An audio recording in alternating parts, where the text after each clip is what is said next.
En mi corazón, desde hace ya muchos meses, siempre ha ocupado un lugar importante todos los sucesos referentes a la Reforma Protestante.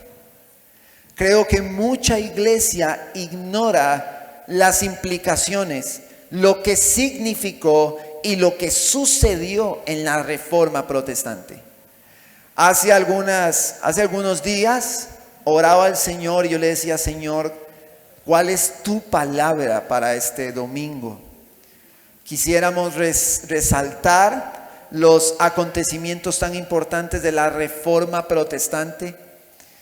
Y en oración el Señor me lleva a Ezequiel, al libro de Ezequiel, y vaya conmigo a Ezequiel capítulo 13. Ezequiel capítulo 13. El día de ayer, mientras estudiaba todo lo concerniente a la Reforma Protestante, hubo algo que me impactó muchísimo. El texto de Ezequiel, Dios lo puso en mi corazón en el transcurso de la semana. Quiero aclarar esto. Pero el día de ayer, muchísima atención a esto, hermano. El día de ayer, mientras estudiaba yo acerca de los sucesos de la Reforma Protestante, pude ver que en la tesis número 92, Martín Lutero menciona un extracto de Ezequiel capítulo 13. Yo no sabía eso. Fue algo de lo que me enteré ayer mientras estudiaba con el texto que Dios había puesto en mi corazón, y pude ver que Martín Lutero en la tesis 92 menciona un extracto de este capítulo 13 de Ezequiel. Entonces creo en mi corazón firmemente que esta es la palabra que Dios tiene para la iglesia esta mañana. Y no porque Martín Lutero lo haya mencionado en una de las 95 tesis, sino porque fue el texto que Dios puso en mi corazón durante la semana. Y es palabra de Dios. ¿Cuántos dicen amén? Ezequiel capítulo 13. Dice la palabra del Señor en el versículo 1, y voy a leer en la Nueva Biblia de las Américas, por si usted ve unas pequeñas diferencias en la expresión literaria. Versículo 1, entonces vino a mí palabra del Señor: Hijo de hombre, profetiza contra los profetas de Israel que profetizan, y dile a los que profetizan por su propia inspiración: escuchen la palabra del Señor. Versículo 3. Así dice el Señor Dios: ay de los profetas necios que siguen su propio espíritu y no han visto nada. Como zorras entre ruinas han sido tus profetas, oh Israel. Ustedes no han subido a las brechas ni han levantado un muro alrededor de la casa de Israel para que pueda resistir en la batalla en el día del Señor. Han visto falsedad y adivinación mentirosa los que dicen: el Señor declara, cuando el Señor no los ha enviado. No obstante, esperan el cumplimiento de su palabra. ¿No han visto una visión falsa y han hablado una adivinación mentirosa cuando dicen: el Señor declara y yo no he hablado? Por tanto, así dice el Señor Dios: por cuanto han hablado falsedad y han visto mentira, por tanto yo estoy contra ustedes, declara el Señor Dios. Y estará mi mano contra los profetas que ven visiones falsas y hablan adivinaciones mentirosas. No estarán en el consejo de mi pueblo, no serán inscritos en el libro de la casa de Israel, ni entrarán en la tierra de Israel. Así ustedes sabrán que yo soy el Señor Dios. Sí, porque han engañado a mi pueblo diciendo paz cuando no hay paz. Y cuando alguien edifica un muro, ellos lo recubren con cal. Diles pues a los que recubren con cal que el muro caerá. Vendrá una lluvia torrencial y ustedes, piedras de granizo, caerán y se desencadenará un viento huracanado.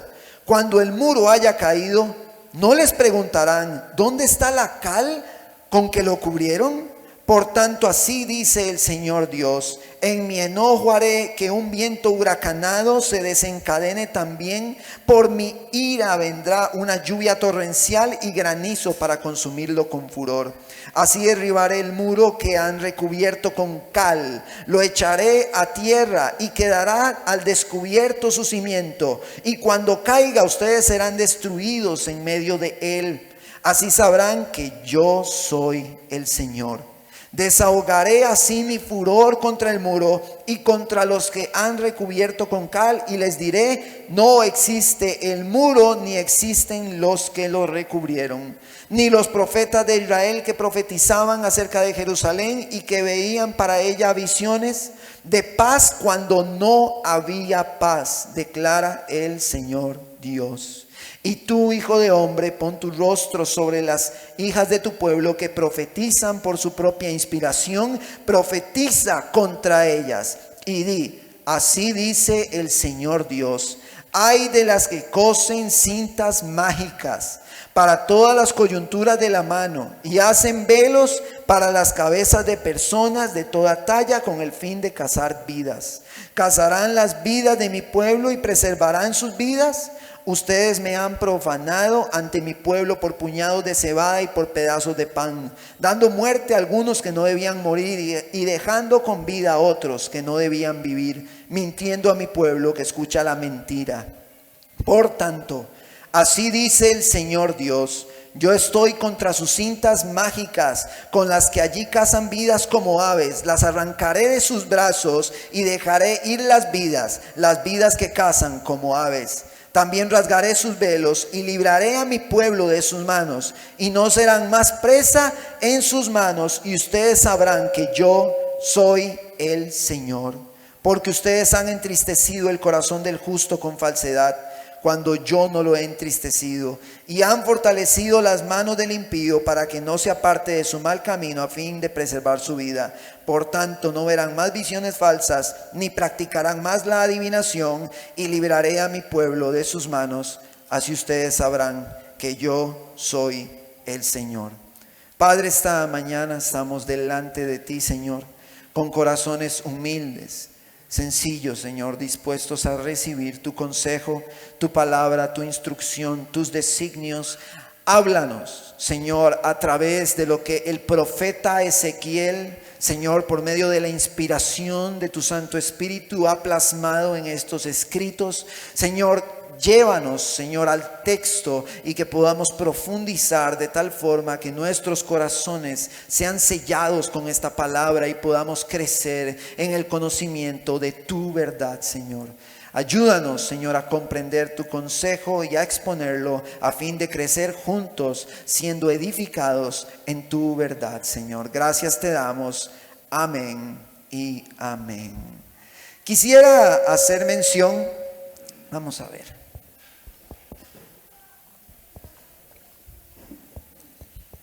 Quisiera hacer mención de un poquito de contexto histórico acerca de la Reforma Protestante.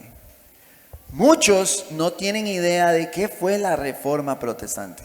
Muchos tienen una idea de qué fue la Reforma Protestante. Pero tenemos que devolvernos a la época o al siglo III y IV, siglo V también, después de que Jesucristo estuvo acá en la tierra. Todos sabemos que estaba constituido el Imperio Romano en la época de Jesús. El Imperio Romano, en un rango de años entre el 395 y 476 después de Cristo, el Imperio Romano cae. Pero antes de que este imperio cayese, hubo un hombre llamado Constantino. Muchos han escuchado hablar de él. Constantino nació en el 232 después de Cristo y 337 después de Cristo. En ese año fue su fallecimiento. Constantino fue un emperador romano, catalogado como el primer emperador cristiano. Así se catalogó el emperador Constantino. Este fue el emperador, muchas gracias, sí. Este fue el emperador que dio permiso para la realización de los cultos. Él tuvo una apertura para con el cristianismo. Fue un emperador que metió el cristianismo, y muchos podrían decir, pues qué bueno que como emperador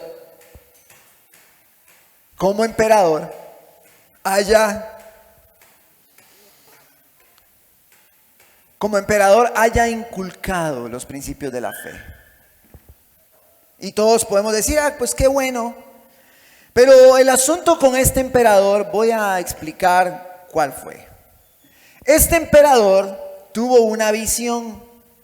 En la visión, que dice Eusebio, la describe de esta forma, dijo que alrededor del mediodía, el emperador Constantino, cuando el día ya comenzaba a declinar, vio con sus propios ojos el trofeo de una cruz de luz en los cielos sobre el sol, y con la inscripción in hoc signo vinces, que significa con este signo vencerás. Vio una cruz Constantino. ¿Qué tuvo? Una visión.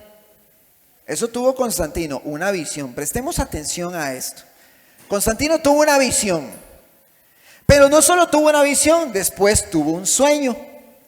Constantino se sueña, mientras él dormía, obviamente, se sueña que el Cristo de Dios se le aparece con la misma señal, así se describe esto, que había visto en los cielos, y le ordenó que asemejara a esa señal que había visto en los cielos y que la usara como protección en todos los combates contra sus enemigos. Entonces él se aferra de ese símbolo, es un símbolo de la cruz, debido a su visión y a su sueño. Tuvo una visión y tuvo un sueño. Prestemos atención a estos detalles, visión y sueño. Cuando él tiene estas dos cosas, dice que plasma en los escudos las letras griegas X atravesada con la P, que representan las dos primeras letras del nombre Cristo en griego. Constantino las mandó a pintar de inmediato en todos los escudos del ejército, comenzó la batalla y ganó. Entonces, como Constantino gana la batalla después de una visión y después de un sueño, le sale bien el asunto. Entonces dice que tras estas circunstancias, él se convierte de inmediato al cristianismo. Tiene una visión, tiene un sueño, le va bien, es cristiano. Esto es lo que la historia está plasmando. Debido a esto, por intereses políticos, Constantino hace una mezcla, porque era un político, entre lo pagano que tenía el Imperio Romano y el cristianismo. Ahora, ¿por qué lo pagano del Imperio Romano? El Imperio Romano inicialmente no estaba tan desviado, no estaba tan extraviado, pero conforme fueron conquistando, se encontraron con los griegos. Los griegos tenían una filosofía muy desenfrenada en el ámbito sexual. Y los romanos dijeron, esto nos gusta, está tuanis. Entonces toman dioses de la mitología griega, y los romanos empiezan a adorar dioses de la mitología griega. Y ahí es donde hay elementos paganos en el Imperio Romano. Cuando Constantino decide tomar lo pagano y la fe cristiana, trae consigo todo lo que los griegos, todo lo que las otras culturas les habían dejado. Entonces Constantino dice, como yo soy un emperador, tengo que quedarle bien a esta gente, y tengo que quedarle bien a esta gente. Aquí tuve una visión, tuve un sueño, me inclino mucho por esto del cristianismo, pero no puedo dejar de lado los elementos paganos que tengo acá, los elementos de nuestro Imperio Romano. Y él hace una fusión, constituyéndose la iglesia católico romana. Y es allí donde nace la iglesia católico romana. Después de Constantino pasaron algunos años y dicha iglesia católica fue creciendo, hasta que llegó un momento donde la teología existente se había deformado. Se deformó la teología de la primera iglesia que existió. Se deformó la enseñanza, se torció, se llenó de un montón de elementos paganos, al punto que ya estaban en el siglo XII, XIII, en el siglo XIV. Ya la gente no tenía acceso a las escrituras, solo la iglesia católica tenía acceso a la escritura, solo ellos. Y se decía que las personas no tenían la capacidad de interpretar los escritos bíblicos, sino solamente los sacerdotes, los papas y todos aquellos del clero de la Iglesia Católica. Esta deforma de la teología trajo serias consecuencias. Las personas estaban ignorando la verdad de Dios. La deforma de la teología que se dio como consecuencia de todo el paganismo, de todo el engaño y la mentira, hizo que las personas se alejaran de las palabras de Dios. Las personas estaban lejos de las palabras de Dios, no tenían acceso a ellas, solo la Iglesia Católica conforme a sus designios.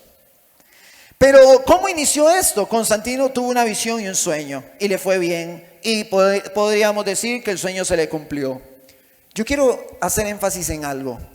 El hecho de que alguien tenga un sueño o que alguien tenga una visión no precisamente significa que es de Dios. Porque si este sueño o esta visión deforma la teología, si este sueño y esta visión aleja a las personas de las palabras de Dios, no podemos decir otra cosa más que es un arduo trabajo de Satanás. El hecho de que alguien tenga un sueño o una visión no significa por eso que es de Dios. Porque si usted me dice, pastor, tuve un sueño, yo me voy a sentar con usted después del culto, lo voy a escuchar, pero su sueño yo lo filtro con esto. Y si su sueño no se acerca al texto, yo le voy a decir, hermano, deje de comer tanto en la noche.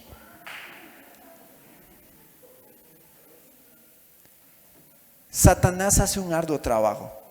No ignoramos sus maquinaciones. Hermanos, y ahora que di todo el agradecimiento a toda la iglesia, no mencioné la tremenda oposición satánica que hay a la predicación del evangelio. Si el evangelio se predica, hay oposición de Satanás. Y hermano, y si usted ha visto por ahí oposición satánica o de alguna forma ha llegado a meditar como una verdad en un contexto específico, sepa que yo como pastor estoy bien clarito de la operación satánica y cómo quiere entorpecer la predicación del evangelio. Yo estoy claro en eso. Siempre habrá oposición satánica. La reforma como tal, a pesar de que habían hombres en el siglo XII, XIII, que empezaron con las traducciones de la Biblia para que otros tuvieran acceso a ella, la reforma como tal se marca en 1517, cuando el Papa León X autorizó reducciones en el castigo por los pecados a quienes dieran dinero para la construcción de la Basílica de San Pedro en Roma. Entonces, se inventaron una figura, el purgatorio. Entonces las personas, esto se lo inventaron ellos para poder construir la Basílica de San Pedro en Roma, así fue. Entonces la figura del purgatorio viene a ser un lugar donde cuando la gente muere cae al purgatorio. Entonces crearon un documento que se llamaba indulgencias. Si yo llegaba y sacaba de mi billetera, bueno, no sé si eran billeteras, pero se sacaba de ahí de mi dinero y daba, entonces mi papá, mi mamá que habían muerto salían del purgatorio y se iban para el cielo, y entre más yo pagara, más seguro era eso. Y entonces John Tetzel, encargado de recoger todo el dinero de las indulgencias, decía lo siguiente: tan pronto caiga la moneda a la cajuela, el alma del difunto al cielo vuela. Entonces, claro, lo hicieron en coro muy bonito, a la gente se le pegó y la gente empezó a pagar para que la gente empezaran, sus familiares, amigos que habían muerto, se fueran del purgatorio hacia el cielo. Y así fue como la Iglesia Católica empezó a hacer su riqueza hasta el día de hoy, con las indulgencias. Pero había un monje que se encontró con el resplandor del evangelio. Este monje fue Martín Lutero. Para el 31 de octubre, Martín Lutero, ese 1517, indignado por lo que la Iglesia Católica hacía y el engaño y la mentira, él, después de haberles expuesto la palabra, y él les decía, es que la palabra dice esto. Y cuando él recibe la revelación del Evangelio, él dice, yo voy a ir a predicarles para que todos ellos se den cuenta que estamos mal. Pero cuando Martín Lutero llega con una buena intención, pensando que todos ellos eran bien intencionados, Martín Lutero se dio cuenta que ellos no querían el Evangelio, sino que querían su posición, su economía, su engaño y mantener al pueblo controlado. Martín Lutero se indigna, arma 95 tesis, se va para la catedral de Wittenberg en Alemania y pone ahí las tesis que van en contra de todo lo que la Iglesia Católica enseñaba. Y en la tesis número 92, que fue la que las mencioné, él dice: que se vayan pues todos aquellos profetas que le dicen al pueblo de Cristo, paz, paz, y no hay paz. Que se vayan. En la tesis número 92. En medio de esta reforma, donde las personas empezaron a accesar a la palabra de Dios, empezaban a leer las traducciones, empezaron a correr, Martín Lutero traduce la Biblia y la gente empieza a conocer el Evangelio. El resplandor de la palabra de Dios sale e ilumina el entendimiento de muchos hombres en la época de la Reforma Protestante. Esta Reforma Protestante vino a traer salvación en muchas personas, predicando a Cristo como nuestro Señor y Salvador. Pero en este tiempo de la Reforma Protestante salen 5 frases que fueron las que pusimos en la imagen de Facebook. 5 frases que surgieron en latín. La primera, sola escritura. La sola escritura nos muestra que sin necesidad de añadir algo más, como la tradición, los concilios y las palabras de teólogos, es nuestra única autoridad final para asuntos de fe y práctica. Esto no significa que las palabras de los hombres no tienen ningún valor, sino que la palabra de Dios está por encima. La palabra de Dios dice cómo es el creyente. La palabra de Dios dice cómo es el hombre sin Cristo. La palabra de Dios dice quién es Dios. La palabra de Dios nos explica cómo es Él. La palabra de Dios nos dice cómo es la iglesia. La palabra de Dios dice lo que la iglesia tiene que hacer. La palabra de Dios enseña lo que la iglesia tiene que experimentar mientras camina en la fe. La palabra de Dios tiene normas, designios para absolutamente toda la liturgia de la iglesia. La palabra de Dios nos enseña cómo tenemos que hacer las cosas. Pero ahora que hablábamos de Constantino, Constantino tuvo un sueño, una visión. Y en el documento que les pasé en el chat de la iglesia, hay una ilustración muy buena. Porque la palabra del Señor dice que cuando nosotros morimos, o nos vamos con Cristo o hay una condenación eterna, y el que se va sin Jesús va a una condenación eterna. Pero si alguien se levanta y dice, es que pastor, yo tuve un sueño donde yo vi que no había condenación, pero contradice los escritos bíblicos, esto atenta contra la verdad autoritativa de la escritura. Inclusive puso una frase el pastor William hace unos días en el Facebook donde decía, repita, las personas que mueren no cuidan a los que están acá. Eso no es bíblico. Aunque usted se lo haya soñado, aunque usted lo haya sentido, eso no es bíblico. El que murió, murió. No es bíblico. Entonces, ¿qué pasa hoy? Yo personalmente he experimentado sentarme con personas que dicen, no, pastor, es que esto es así. Y yo les digo, pero la Biblia dice que no es así. Sí, pero es que eso es lo que yo he vivido, eso es lo que yo he sentido, eso es lo que yo he visto siempre. Entonces, su máxima autoridad no es la escritura, sino lo que ellos han experimentado, sentido, vivido. ¿Cuál es nuestra máxima autoridad? La palabra de Dios.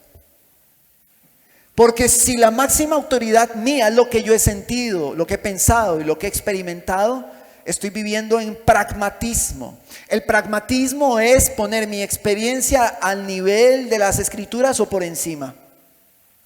Pastor, y entonces, ¿cómo usted me explica eso que yo hacía? ¿Cómo usted me lo explica? Yo no tengo una explicación para todo lo que usted hizo. Pero sí en la escritura nos dice que lo que usted hizo no está bien. Así que la explicación del por qué usted hizo lo que hizo será un asunto suyo. Aquí, hermano, yo no voy a juzgar las experiencias de nadie. Pero no pretenda imponer doctrinas con experiencias. Porque si se oponen a la escritura, usted está igual que Constantino. Y hay que tener muchísimo cuidado con eso. Hermano amado, en tiempos de hoy, con este aspecto de sola escritura, siendo la escritura la autoridad máxima de nosotros, una de las mayores manifestaciones del Espíritu Santo en la iglesia de hoy no es que la gente caiga para atrás después de que le soplan en su cara 10, 3, 4, 5 vueltas. Esa no es la mayor manifestación o una de las mayores manifestaciones del Espíritu. Una de las mayores manifestaciones del Espíritu Santo dentro de la iglesia es que esta iglesia viva cumpliendo las escrituras, porque las escrituras las inspiró el Espíritu de Dios y Él no se va a contradecir. La escritura es nuestra máxima autoridad, es nuestra máxima autoridad. La escritura nos dice todo lo que tenemos que hacer.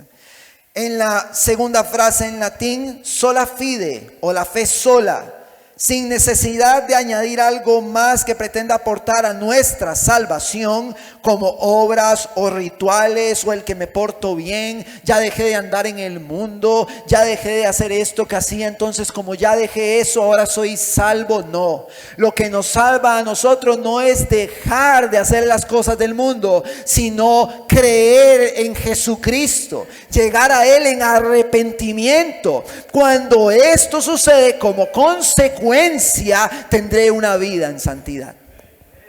Pero la obediencia no es primero, la obediencia es después. Porque si yo les digo a ustedes, hermano, deje de andar en el mundo, deje de andar hablando lo que no tiene que hablar, para que usted sea salvo, yo le estoy predicando a usted legalismo, un sermón moralista, y eso no es. A la iglesia debe predicársele que debe arrepentirse en fe, creer en Jesucristo como su único Señor y Salvador, y entonces después tendrá una vida en santificación. Qué lindo, y eso es lo que la palabra enseña. Solo la fe. Justificados, Romanos capítulo 5 versículo 1, justificados pues por esa fe tenemos paz para con Dios. Tercera frase, sola gratia.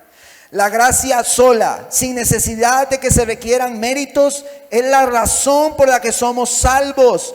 Efesios capítulo 2, por gracia sois salvos por medio de la fe, y esto no de vosotros, pues es un don de Dios. No por obras para que nadie se gloríe. Tenemos un regalo inmerecido, algo que no merecemos. Y no podemos nosotros pretender alcanzar esa gracia con méritos propios. No podemos hacer esto. Eso es un mensaje contrario al evangelio. Es contrario, es opuesto. Y tenemos que saber esto. La cuarta frase, solus Christus. Solo Cristo, sin necesidad de otros mediadores, es el único autor de nuestra salvación. Él pagó completamente el precio de nuestra redención. Él es el único Salvador y Señor digno de toda nuestra adoración. Pastor, a mí me tiene un poco angustiado y un poco estresado que usted solo mencione a Cristo. Es que solo Cristo es. Es que solo Cristo es todo. Es que usted siempre se para al frente y usted solo habla de Cristo, porque en Cristo está la mirada de la iglesia, porque Cristo es la cabeza de la iglesia, porque Cristo es el arquitecto de la creación, porque Cristo debe tener la preeminencia en todas las cosas. Y en el tanto el Señor me permita estar al frente de una audiencia exponiendo la palabra del Señor, Cristo será el centro del mensaje. Y para que eso cambie, solo Dios lo puede hacer. Tendrán que venir la persecución y cortarme la lengua, arrancarme la cabeza. para que yo deje de proclamar a Cristo como nuestro Señor y Salvador. 5. Soli Deo Gloria. La gloria sea solo a Dios, pues todas las cosas, incluyendo nuestras vidas y redención, son de Él, por Él y para Él. A Dios toda la gloria. Toda la gloria en todo lo que hacemos. Estas 5 frases marcaron la historia de la Reforma Protestante. Estas 5 solas marcaron esta Reforma Protestante. Pero después de la Reforma, adivine qué pasó. No quedó esto de las visiones y los sueños, no quedó solo en Constantino. Aparecieron en el camino. Si usted viniera a los estudios de los jueves, recordaría algo de lo que hemos estado hablando de las sectas. Aparecieron algunos diciendo que tenían nuevas revelaciones, que tenían nuevas ideas, que tenían nuevos movimientos, una nueva revelación, supuestas manifestaciones del Espíritu que del Espíritu no tienen nada.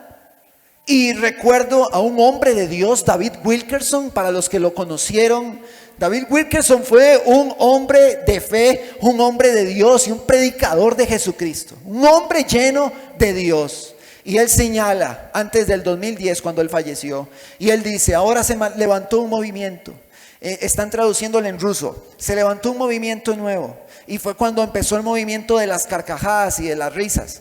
Y venía un hombre y se paró al frente, y en vez de predicar se reía y se reía y se reía por 40 minutos. Y entonces toda la iglesia se empezó a reír. Y esto nos parece descabellado, pero para los que son viejos en la fe saben que este fue un movimiento que tuvo muchísima fuerza en un contexto específico, en una época específica. Y entonces se le decía que era el movimiento del Espíritu Santo, cuando ni las palabras del Espíritu Santo se escuchaban.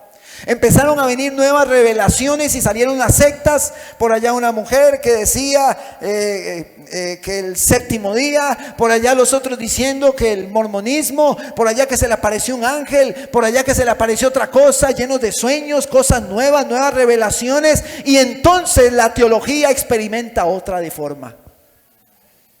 La teología se vuelve a deformar. Y para la década de los 90s, 2000, terminando los 80s, la iglesia evangélica está contaminada con un montón de elementos llenos de experiencias, llenos de superstición. Satanás está haciendo fiesta, movimientos del espíritu en la iglesia fuertísimos, pero en la calle los supuestos, entre comillas, cristianos, llenos de pecado, llenos de mentira, con una doble vida. Cuando antes un cristiano se respetaba, ahora en un trabajo, si una persona dice que es cristiana, le hacen de una vez la cruz, porque terminan siendo mentirosos, terminan siendo ladrones, terminan siendo vagabundos, no sacan su trabajo, no hacen nada de lo que tienen que hacer. Entonces hoy día podemos ver que la iglesia cristiana, inclusive evangélica, se ha contaminado con un montón de cosas extrañas que se acercan más a visiones de hombres, el sueño de fulanito, la palabra de fulanita, el sueño que tuvo aquel, una visión que tuvo el otro. Y aunque sabemos que la manifestación del Espíritu de Dios puede producir sueños y puede producir visiones, ninguno de esos debe pasar por alto los designios de la Escritura. Porque si usted dice acá, hermano, y se me acerca a mí, pastor, el Señor me dice, pele el ojo, no vaya a ser que el Señor no haya dicho nada. No vaya a ser que usted diga, es que Dios dijo, cuando Dios no ha dicho. No vaya a ser que nosotros los que predicamos estamos predicando algo que Dios no ha dicho. Porque nosotros estamos de primeros en la fila, los que predicamos. No podemos pararnos acá y predicar algo del texto que Dios no ha dicho, como pasó con Gálatas 6:6, lo que les expliqué ahora. Tenemos que explicar el consejo de Dios. Hermanos, estas nuevas revelaciones, estos nuevos sueños y visiones son el enemigo número 1 de aquellos que predican el evangelio. Son el enemigo número 1. El pragmatismo, el cual les expliqué hace un momento y mencioné en unos sermones atrás, es el mayor enemigo de la predicación del evangelio. Porque cuando una persona vive en pragmatismo, evidencia que es carnal. Dígame una cosa, ¿alguna vez usted le echó sal a una babosa? ¿Sí o no? ¿Cómo se hace la babosa y se retuerce? Y yo no quiero ofender, no es mi intención con esta ilustración, quiero dejar eso claro. Pero eso hace el evangelio en el carnal. El evangelio en el carnal lo incomoda, lo molesta, se siente incómodo, no le gusta. Si la misma iglesia, los que somos creyentes, escuchamos el evangelio y uy, estuvo dura esa palabra, pero es palabra de Dios. Me dolió, la sentí, me está doliendo, la estoy procesando, pero es palabra de Dios. La predicación del evangelio hace que el carnal o se convierta o salga huyendo. Las emociones y sentimientos han estado por encima de la verdad de Dios. Las emociones y sentimientos no son malos, en el tanto nuestra conciencia esté informada de la palabra de Dios. Entonces nuestras emociones expresan cosas conforme a la palabra de Dios, no conforme a mis experiencias, mis sueños, mis sentimientos, no. Mis emociones expresarán lo que Dios a través de su palabra ha hecho en mí. No son malos. El problema es cuando nuestras emociones y sentimientos son tan importantes, son tan relevantes que no me importa lo que diga la Biblia. Esto fue lo que yo sentí, esto fue lo que yo viví, esto fue lo que yo pensé, esto fue lo que soñé, no me importa lo que diga la Biblia. Esto me lo han dicho de diferente forma, pero me lo han dicho. Y tenemos que tener cuidado con esto. Cuando yo tenía como 14 años, 15 años, 14, por ahí, un amigo me dijo: vamos al clásico. Creo que muchos en ese tiempo hubieran matado por una entrada para ir a ver a Saprissa y la Liga, a estadio lleno en el Ricardo Saprissa. Y yo no, los que me conocen, yo no veo fútbol. Yo no veo ni Saprissa ni la Liga, yo no veo. Pero yo no tenía nada que hacer. Entonces yo le dije al amigo, jale, vamos al estadio. Nos metemos a la gradería sur. Él era morado. Y la gradería sur está la ultra ahí, lo que llaman, ¿verdad? Esa barra. Hermano, yo nunca había estado en un lugar como ese. Y temblaba así, las gradas temblaban, la gente brincando. Era tal la euforia que en cuestión de 5 minutos yo era el más sapricista de todos.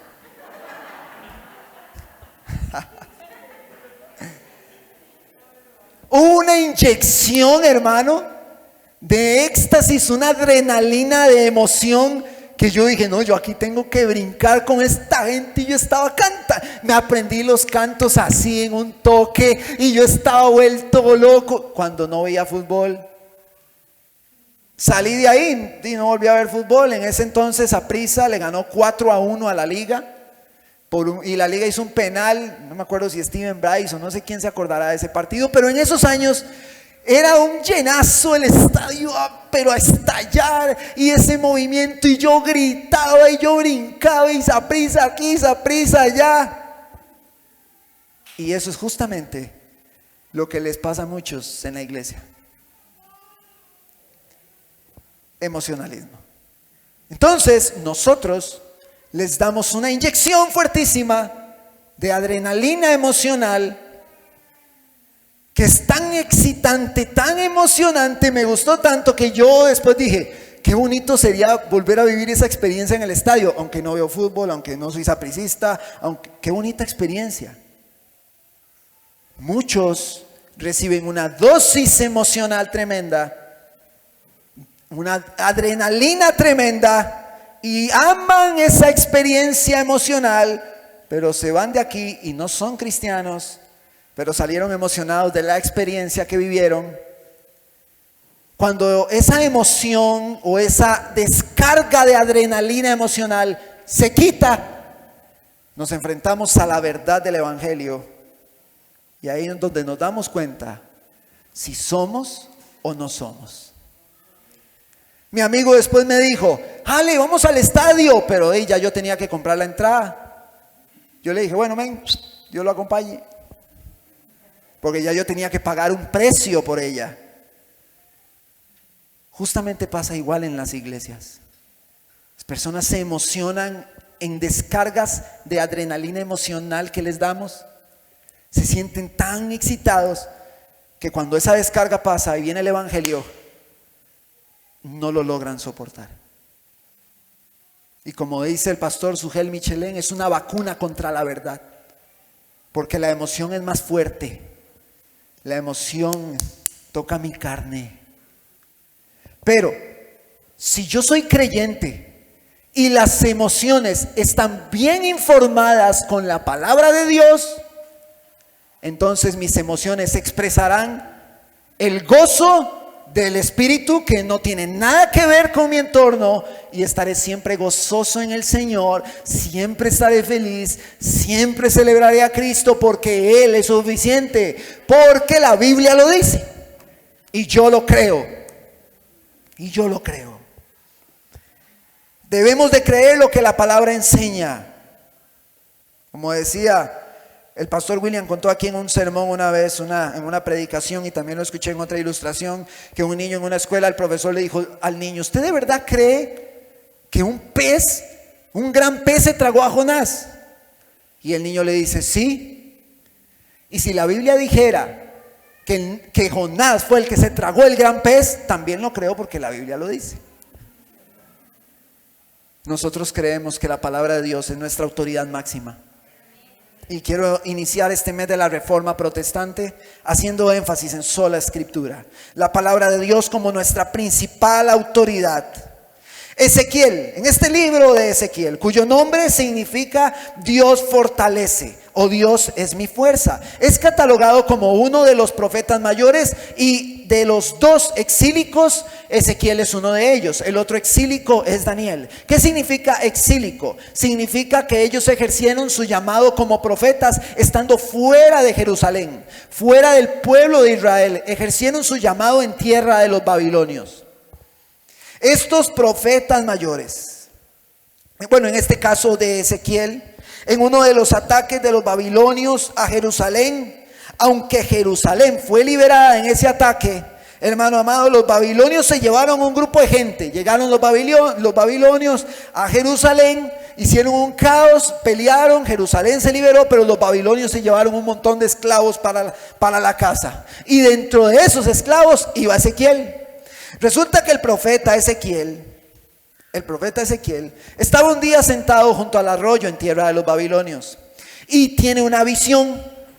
Y la visión es descrita en el primer capítulo como la gloria de Dios. Él logra ver la gloria de Dios, 4 seres vivientes, unas ruedas, debajo de los 4 seres una plataforma, y encima la figura como del Hijo del Hombre, como un resplandor fuerte, y él lo describe como la grandeza, como la gloria de Dios, que se traduce en hebreo kabod, que es grandeza. Él ve la grandeza de Dios sentado ahí solo a la par del río, en tierra de los babilonios, esclavos ahí de todo ese pueblo, esclavos ahí. Él logra tener esta visión.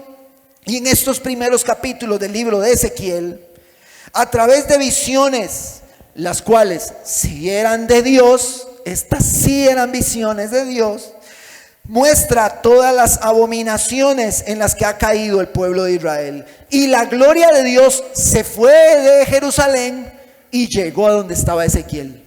Ezequiel ahí como esclavo, se suponía que la gloria de Dios estaba allá en Jerusalén, donde estaba el templo, donde estaban los sacerdotes, donde estaban todos los que reflejaban piedad y una honra a Dios. La gloria de Dios se fue de ahí.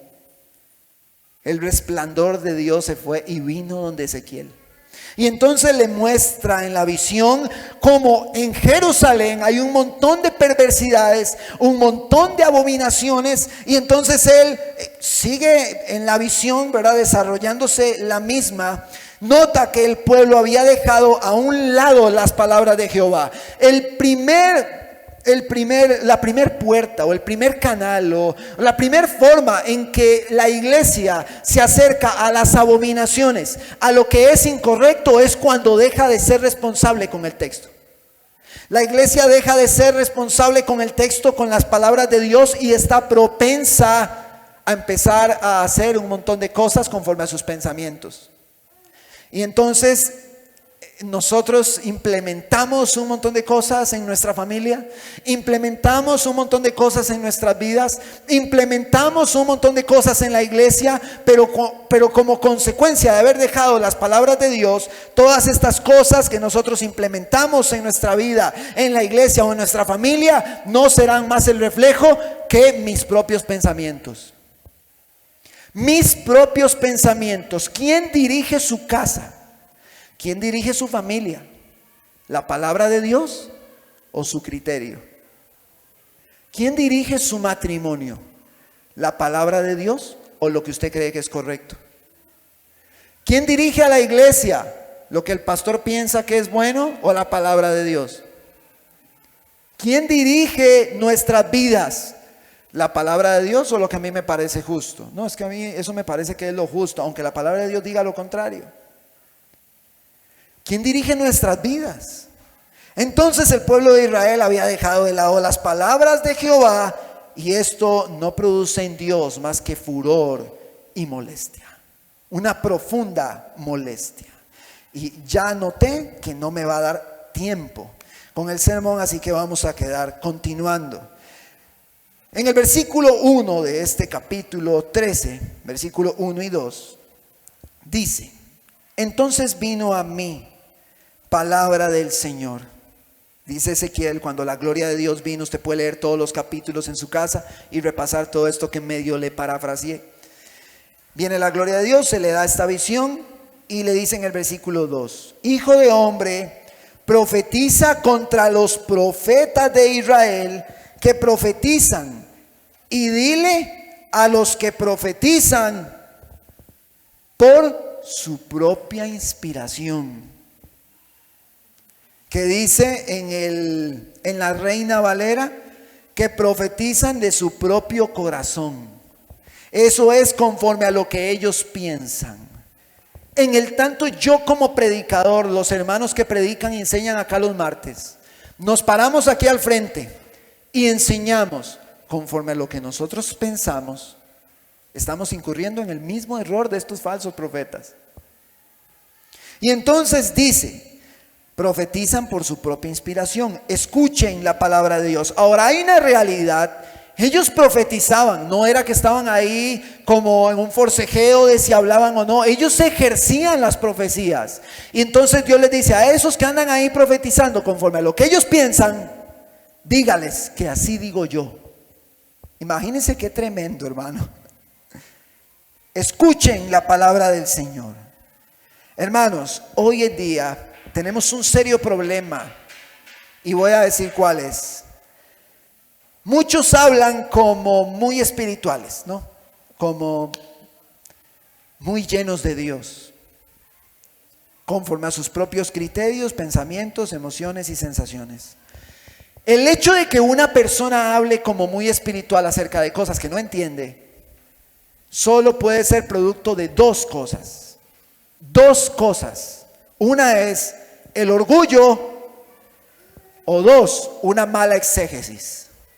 El orgullo va a hacer que esa persona que habla como muy espiritual sobre cosas que no entienden, cuando llegue un maestro y le explique la verdad de lo que está hablando, el orgullo va a decir: no, usted puede decir que la Biblia dice eso, pero yo creo lo que yo creo, a mí esto me lo enseñaron hace 20 siglos y ya yo creo. Eso es orgullo. Eso es orgullo. Ahora, puede ser que no haya orgullo, pero hay una mala exégesis, un mal estudio de la palabra de Dios. Si nosotros queremos que la palabra de Dios sea nuestra guía, debemos de estudiarla a profundidad. Esta es una mina, hermano. ¿Cuánto está dispuesto usted a cavar en ella para encontrar el oro? ¿Cuánto cree usted que tiene que cavar un minero para encontrar oro? ¿Cuántas horas? ¿Cuántos días? ¿Cuántos kilómetros tiene que profundizar un minero para encontrar un pedacito de oro?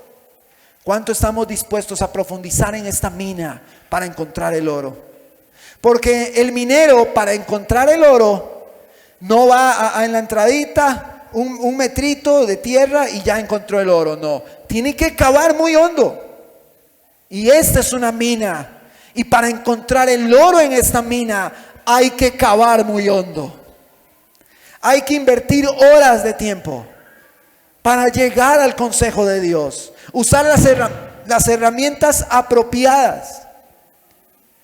Fue aquí un cable que moví, perdón.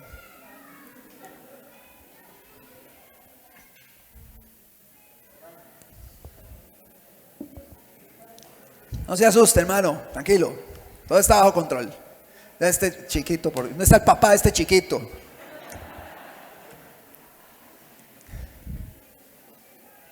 Crecen rápido. Amén. Hay que amarlos. Hermano amado, nosotros tenemos que estar unidos, amalgamados al consejo de Dios. Porque por eso las cosas nos salen mal. Porque nos alejamos de ese consejo. Versículo 3. Así dice el Señor Dios. Y ya creo que con este versículo voy a cerrar. Así dice el Señor Dios: ay de los profetas necios que siguen su propio espíritu y no han visto nada. Hermano, hay personas que usan términos como el mover de Dios, términos como la unción, términos como la presencia de Dios, y no tienen, hermano, ni un milímetro de idea de lo que significa la palabra unción, de lo que es un mover de Dios y precisamente de lo que es la presencia de Dios. Cuando nosotros utilizamos este lenguaje sin comprender qué significa cada cosa, podemos llegar a ser bien necios. El necio es mencionado en Efesios capítulo 5, no lo busque, versículo 15. Cuando dice: mirad pues con diligencia cómo andéis, no como necios, sino como sabios, aprovechando bien el tiempo, porque los días son malos. Por tanto, no seáis insensatos, sino entendidos de cuál es la voluntad del Señor. Y luego dice: antes no se embriaguen con vino, antes se lleno del Espíritu. El necio habla de cosas que no entiende, con términos que no entiende, sin ser lleno del Espíritu. Por eso no los entiende. Pero el que es lleno del Espíritu no cae en esta necedad, sino que cuando sale de su boca la palabra unción, comprende que es unción. No voy a exponer eso ahorita, tal vez lo pueda exponer la otra semana. Pero el necio va a hablar acerca de cosas que no entiende. En el mundo, hermano, la gente habla de cosas que no entiende. Y me ha pasado por montones. En la calle salen teólogos en el mundo. Salen teólogos vulgares, soeces, cuentan vulgaridades en su trabajo, chistes obscenos, todo el mundo se ríe. Pasa una mujer que no es la esposa de ellos y se les cae la quijada, se van así quedan torcidos. Y son teólogos. Y hablan de Dios. Y hablan de unción. Y hablan de presencia de Dios. Y hablan de Jesús. El necio habla de cosas que no entiende. El sabio es lleno del Espíritu y cuando de su boca salen términos acerca del Dios que adoramos, comprende bien de cuál Dios está hablando. Creo que la palabra de Dios nos va a llevar en las próximas semanas a rescatar, hermano, el espíritu que tuvieron los hombres en la Reforma protestante. Estamos en días malos, hermano, estamos en días difíciles. Estamos en días, hermano, donde el engaño es demasiado. Y mi tarea como predicador y todos los hermanos que enseñan es llevarle a usted a la palabra de Dios para que se cumpla lo que dice la palabra en Hebreos capítulo 5, que sus sentidos sean ejercitados para que pueda diferenciar entre lo correcto y lo incorrecto. Hermanos, estamos en tiempos difíciles. La sociedad está padeciendo. La gente habla de Dios como hablar, hermano, de Saprissa y la Liga. La gente habla de Dios. No, para mí Dios es esto. Y la gente proclama no solo su propia bondad, sino que todo el mundo proclama conocer a Dios. Todo el mundo sabe quién es Dios. Nadie escucha sus palabras, nadie estudia sus palabras. No son llenos del Espíritu, no lo son, pero todos saben quién es Dios. Así está la sociedad hoy. No, pastor, vea, yo no voy a una iglesia los domingos. Yo no voy, pero yo todos los días le doy gracias a Dios. Y entonces las personas piensan que porque tienen un ritual diario ya tienen una cercanía a Dios. No conocen a Dios, porque si conociesen a Dios vivirían como Él dice que deben de vivir. El conocer a Dios no es levantarse por la mañana y decirle gracias a Dios porque me diste un nuevo día. Eso no es conocer a Dios. Todo aquel que conoce a Dios sigue a Cristo, toma su cruz, va detrás de Él, vive como Él, lo exalta a Él, lo adora a Él y vive lleno de gratitud, de gozo, de fruto del Espíritu todos los días. No importa la tormenta que se venga ni el problema que se venga encima. La gracia de Dios es suficiente. Es suficiente su gracia. Ahora lo cantamos. Su gracia es suficiente. Y a veces hasta peleamos con Dios. Decimos, Dios, ¿por qué esto? ¿Por qué el otro? Si el apóstol Pablo le dijo, quítame este aguijón. ¿Y qué le dijo el Señor? Bástate mi gracia. La gracia es suficiente. Y no le quitó el aguijón, ¿o sí? No se lo quitó. Quisiera pedirle a mi hermano Dariel si nos puede ayudar, y antes de celebrar la cena del Señor, vamos a quedar a medio camino con este sermón, pero sé que el Señor nos va a ayudar a concluir la próxima semana.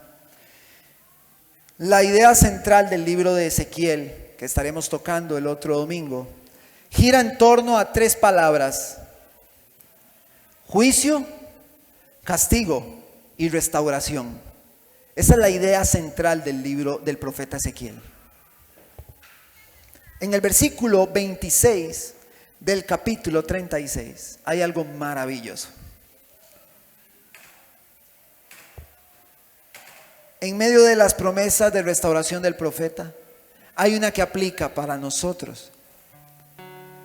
Y él dice en el versículo 26, después de todo el juicio, después de todo el castigo, el profeta le dice al pueblo: os daré un corazón nuevo y pondré espíritu nuevo, dentro de vosotros. Y quitaré de vuestra carne el corazón de piedra y os daré un corazón de carne. Y pondré dentro de vosotros mi espíritu y haré que andéis. ¿Quién lo hace? Él. Y haré que andéis en mis estatutos y guardéis mis preceptos y los pongáis por obra.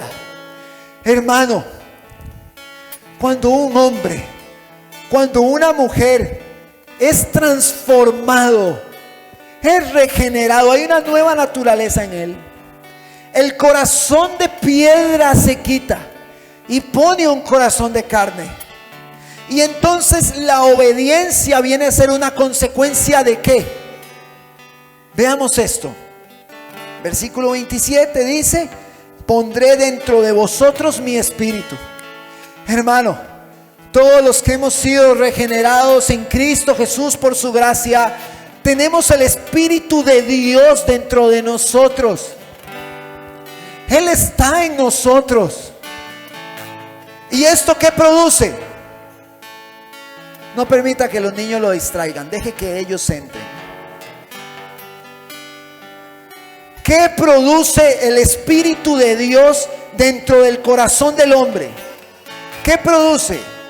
En el versículo 27, con este espíritu él dice: y haré que andéis en mis estatutos y guardéis mis preceptos. El andar en obediencia, hermano amado, el andar en obediencia no es un asunto de nuestras fuerzas. Si nosotros vivimos en obediencia, no podemos pensar en vivir en obediencia sin seguir este precioso libro. Pastor, pero para seguir este libro usted dijo que hay que leerlo. ¿Que hay que estudiarlo? Sí. Y el que pone el querer como el hacer es el Espíritu de Dios que opera en nosotros.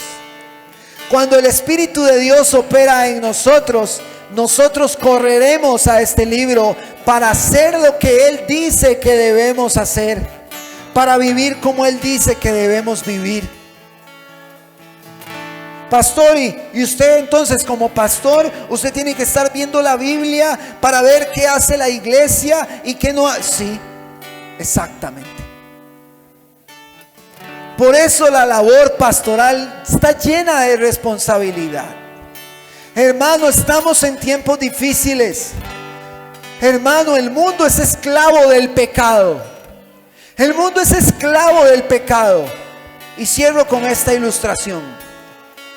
En el segundo programa de la iglesia perseguida en la radio, cuando salí con el hermano Héctor, iba a reunirme con él para el programa de Hablando con Sabiduría y Doctrina. Iba saliendo de mi casa, y voy a hacer mención de esto, no lo iba a hacer, pero lo voy a hacer. Era 14 de septiembre y había una turba enorme frente a mi casa con una caravana. Y iban bailando típico, celebrando la independencia. Y uno veía todo eso y wow, qué lindo los colores, qué linda celebración. Pero cuando vi a la gente celebrar la libertad, recordé el sermón del fruto del Espíritu, mi paz os doy.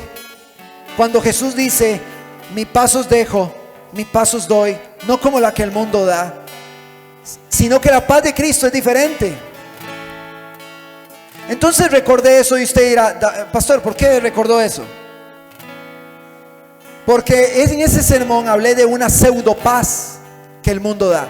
Hay una paz que el mundo da, y la paz que el mundo da es la ausencia de problemas. Es una pseudo paz porque las personas tienen ausencia de problemas, pero su camino es al infierno. Hermano, yo salí y vi eso tan lindo, pero me tuve que quedar ahí y decir, es lindo. Las personas celebran la libertad de un gobierno dictatorial donde hay una supuesta democracia. No me voy a meter en términos de política y economía para evaluar si de verdad somos libres. No voy a entrar ahí. Pero yo decía, todas estas personas, en su gran mayoría, celebran una libertad que viene a ser una pseudo libertad. Decimos somos libres de un gobierno dictatorial, pero su camino es hacia el infierno. En la calle hay dos esclavos, o esclavos de Cristo o esclavos del pecado. No podemos nosotros reducir nuestra libertad a un sistema de gobierno. Nuestra libertad está en Cristo Jesús. Allí es donde está nuestra libertad. Aunque haya un dictador, la iglesia perseguida, no la dejan reunirse. No pueden salir de sus casas con una Biblia. No pueden decir que son cristianos porque si no los matan. Pero ellos son más libres que todas las personas que corren celebrando la independencia y su camino es al infierno. Nuestra libertad reposa en Cristo, no en los políticos, no en el gobierno. La iglesia celebra la libertad en Cristo Jesús. Y damos gloria a Dios por eso. Damos gloria a Dios por eso. El Señor nos ha hecho libres y Él es nuestro gozo, Él es nuestra paz, Él es nuestro Señor.